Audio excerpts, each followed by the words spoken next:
Bonjour les amis, aujourd'hui on va parler de quelque chose de différent qui est le Fibonacci retracement.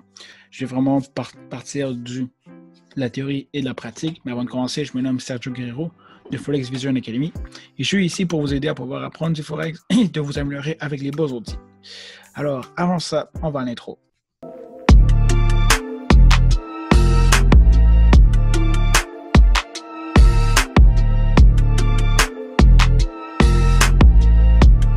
So let's get it.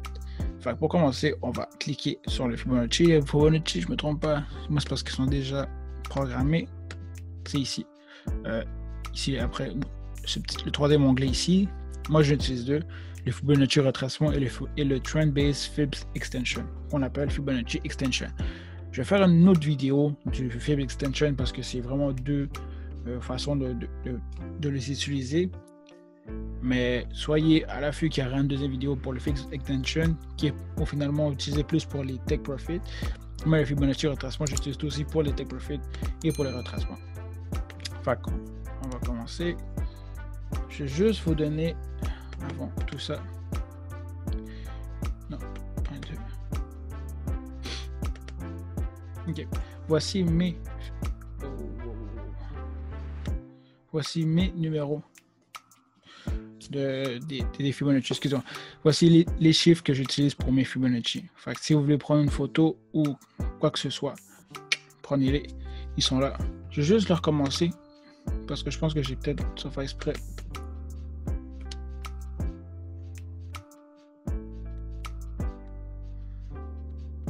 C'est ça, ça exprès, j'ai effacé le. Okay. Comme je disais, voici le Fibonacci retracement avec tous les chiffres qu'on peut retrouver. Et je vous dirais de mettre une pause à la vidéo si vous n'avez pas tous les chiffres comme moi.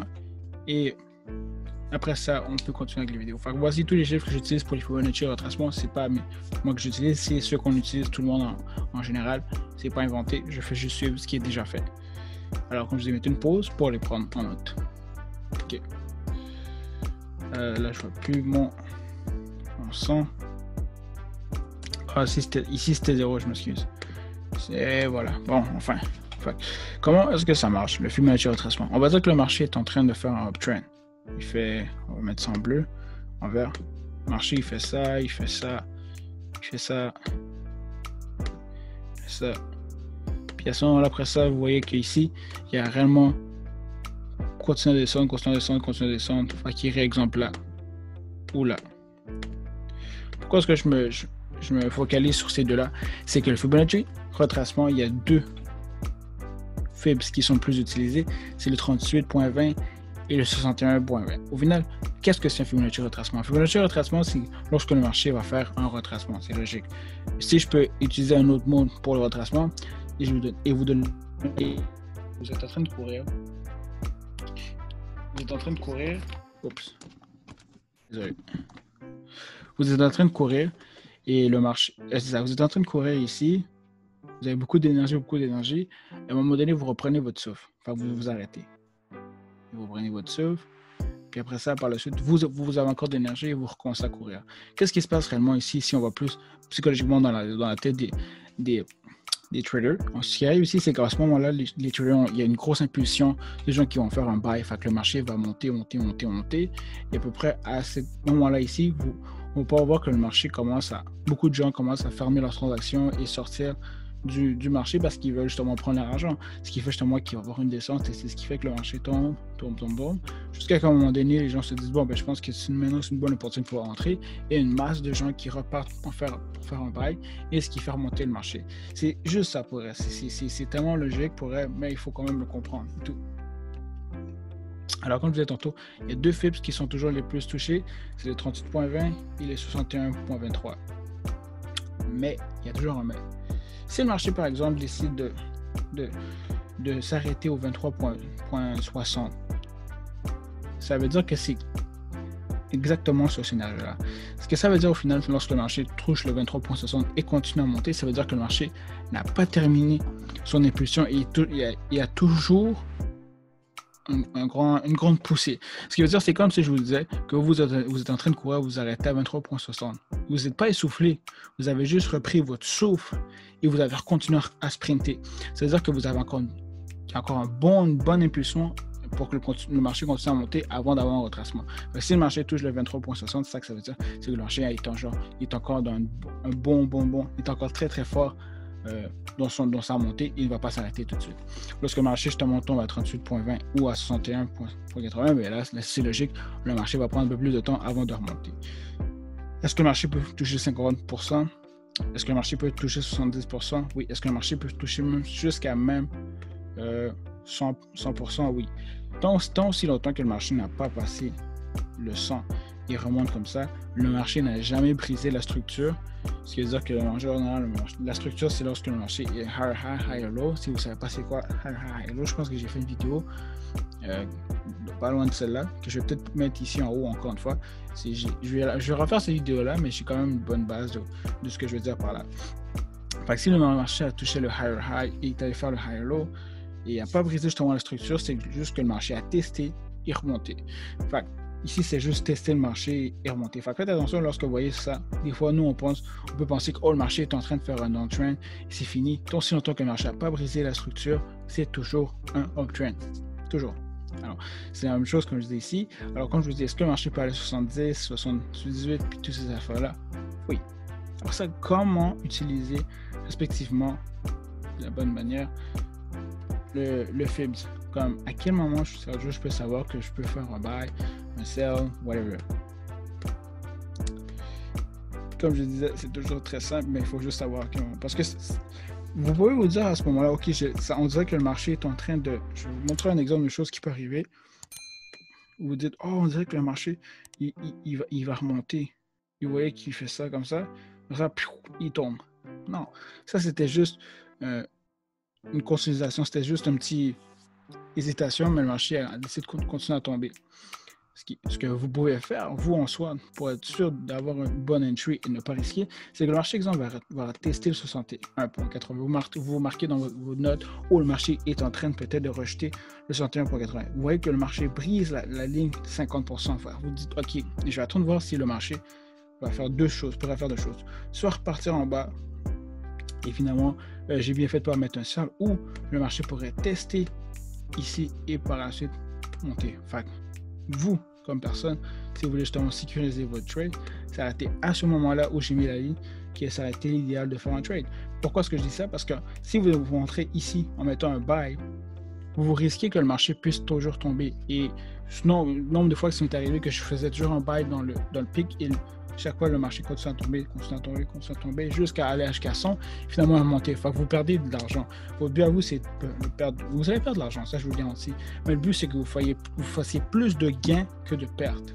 Et ça, c'est une façon d'éviter. Fait vous attendez, comme je disais tantôt, vous attendez que le marché reteste le 50%. Et lorsque vous voyez réellement que le marché a rejeté et qu'il y a une impulsion qui va monter, vous pouvez mettre un buy. Est-ce que ça veut dire que le marché ne va pas tomber? Le marché pourrait retomber. C'est ça que la chose qu'il faut comprendre. Mais vous évitez d'avoir un risque plus élevé que celui-là. Si vous rentrez à celui-là, c'est extrêmement élevé que le marché. Pas élevé, mais c'est juste que le risque est plus élevé d'avoir une perte que dans ce cas-là, vous voyez que le marché a rejeté le 50 et il a monté. Pour ça, c'est juste de voir si le marché va monter à 38 et le rejeter ou il va décider de tomber. Enfin, comme je dis, le retest et la brisure et le retest sont toujours importants dans tout ça. Ça complète un peu la théorie du Phillips. Mais maintenant, toute théorie est toujours bien d'avoir une pratique. Ce que je vais faire maintenant, c'est que je vais appliquer ce que je vous ai montré sur le marché. Ok, ce que j'aime bien faire lorsqu'on fait, si vous êtes exemple débutant, ce que j'aime bien faire, moi exemple, c'est faire une ligne comme ça, une ligne comme ça, une ligne comme ça. En fait, c'est très clair qu'on voit qu'ici c'est le mouvement qui monte. Ça a été le mouvement le plus haut qu'il a fait. On peut voir ici justement que le marché, si vous voulez, personnellement, le plus de détails que vous mettez, le mieux que c'est pour vous. On peut voir ici qu'en plus le marché donne une sorte de consolidation. On peut voir que le marché monte il tombe ici dans une consolidation et voilà qu'il retombe. Après ça, comment est-ce que je place mon Fibs? C'est du point le plus bas, point le plus haut. Et voilà. Fait qu'on peut voir ici, mon 100% est ici, mon 0 est ici. Fait qu'à partir de là, c'est ça, 0, 23, 38. Faites attention, faites pas l'inverse, que des fois les gens vont mettre ici 0 et ici 100. Non, il faut vraiment que ça soit 100% et 0, parce que c'est à partir de 0 que le marché va retracer jusqu'à 23, 38, etc. Donc on peut voir qu'ici, le marché, c'est vraiment beau. On peut voir que le marché ici, le marché a eu beaucoup d'incertitudes au 23,60 et le marché est retombé. Fait faire des buy ou sell ici, c'est risqué parce que, comme je vous dis, vous n'avez pas de retest. Vous avez une prévision oui, mais vous n'avez pas un retest qui dit que le marché va remonter. Après ça, vous voyez que le marché tombe à 38,20. OK. Comme je disais, 38,20 est une des fibres les plus touchées. Le marché remonte. Ouais, ça. Le marché remonte. Le marché remonte ici. Il teste un peu, voir encore le 38,20 pour voir s'il peut alors toucher une deuxième fois. Le marché n'est pas capable, le marché monte. Et à ce moment-là, c'est là qu'une lumière doit se clignoter. Vous voyez qu'ici, le marché a prisé le 38,23, excusez-moi, le 23,60. Le marché essaie de faire un retest, voir s'il est capable. Et non, à ce moment-là, il n'est pas capable. Donc à ce moment-là, précisément, c'est là où vous faites une entry. Comme je vous ai dit, vous avez attendu que le marché rejette le 38,20. Parfait. Vous avez attendu que le marché brise la prochaine trendline. Excuse-moi, le prochain Fibs qui est 23,60. Parfait. Et en plus, vous avez attendu que le marché fasse un retest. Vous avez 3 confirmations qui montrent que le marché va monter. Après ça, ce qui sera important, c'est de voir, c'est la ligne ici de consolidation. Ça se peut que le marché, des fois, fasse des mouvements sketchy et décide de retomber. C'est des choses qui arrivent. Mais dans cette situation-là, on peut voir réellement que le marché a rejeté les Fibs et ça nous donne vraiment une bonne indication que le marché va continuer à monter. Et par la suite, comme on peut voir, le marché a fait 100% Fibs. Fait que c'est génial. Ce qui est génial. Fait que moi, je dirais placer des lignes comme ça, du point le plus bas ou du point le plus haut. C'est très dur pour elle, des fois, de savoir comment les placer. Parce que des fois, exemple, vous pourrez, exemple, les placer, on va dire, je sais pas, je vais l'avoir. De ici à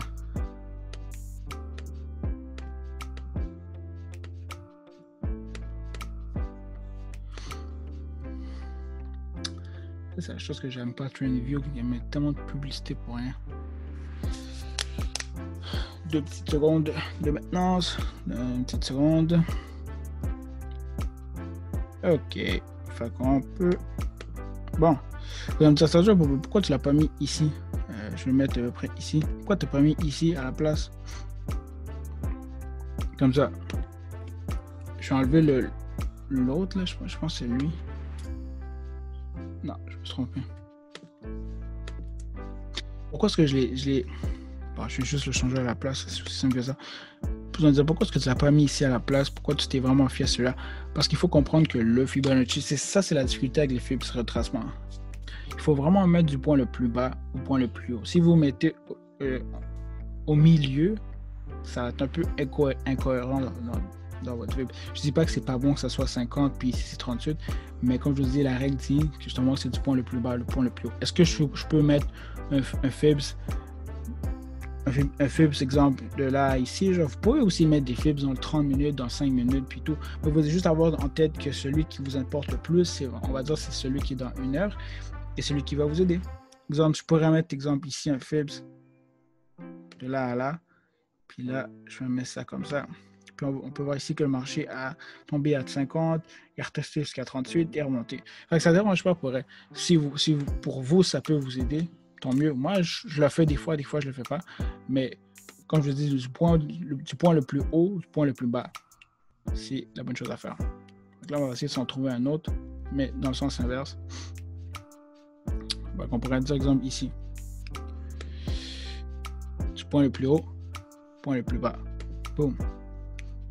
Donc là, vous savez ici que vous êtes vraiment dans un retracement. Ces petites lignes ici, pour elle, ce n'est pas des retracements. C'est juste ce que j'appelle un mini-retracement, une petite correction du marché. Le marché ne va jamais tomber d'un coup. Fait que tombez pas dans le piège que ça, c'est le retracement. C'est simplement ce que j'appelle un mini-retracement, une genre de correction du marché qui veut juste... Vous devez comprendre que c'est plusieurs journées qui passent. Fait, comme j'avais dit tantôt, les gens vont vouloir prendre leur argent. Fait, c'est ce qui va faire que le marché va monter. Et après ça, ça va retomber. Alors, c'est très rare que le marché va tomber d'un coup. Si le marché tombe d'un coup, c'est simplement qu'il y a une nouvelle ou whatever, quelque chose qui est quand même assez fort pour que ça pousse en bas. Fait qu'on va voir ici, je vais le mettre justement à partir de la wick la plus basse. Fait du point le plus haut. Ok, je me suis trompé ici avec celui-là. Fait du point le plus haut au point le plus bas. Pour voir ici que le marché est allé jusqu'à 38,20. Encore une fois, ça dérange par exemple que souvent on dit que la candle doit vraiment toucher, la fer rouge doit vraiment toucher la ligne. Des fois, s'il y a juste une wick pour elle, ça ne dérange pas. C'est pas grave. Oups, je vais peut-être pas faire ça. Ok. L'exemple en ce moment, je suis en 30 minutes et tout. On peut voir que le marché ici il a monté logiquement. Je vais mettre tous une ligne ici, voir pour montrer que le marché est exposé. Exemple. Voici deux scénarios qui auraient pu se passer dans cette chose-là. Et celui qui s'est passé, c'était le meilleur pour vous. Il aurait pu se passer deux choses. Pour ça, je veux dire faire très attention avec les fibs. Le marché aurait pu tester le 20. L'exemple, on va dire que ça c'est le 20. Attends, je vais recommencer.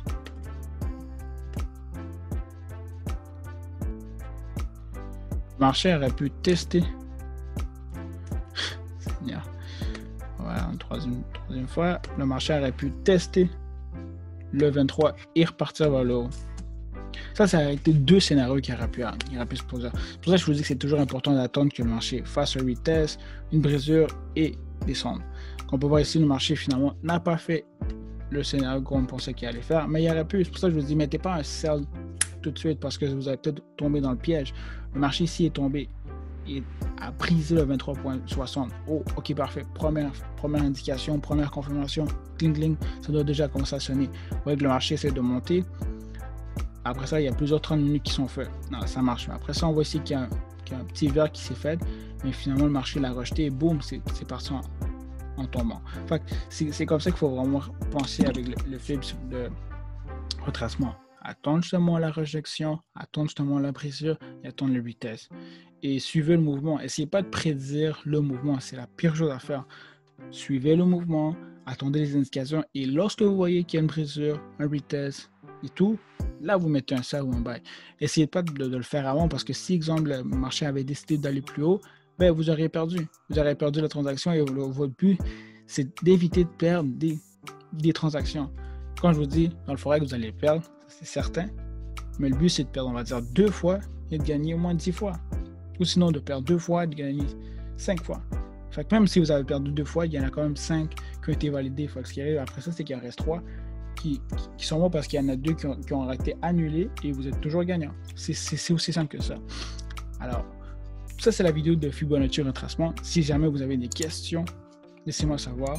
Donnez un petit like à la vidéo, un petit subscribe. Et sur ça, les amis, je vous dis un gros merci. À la prochaine.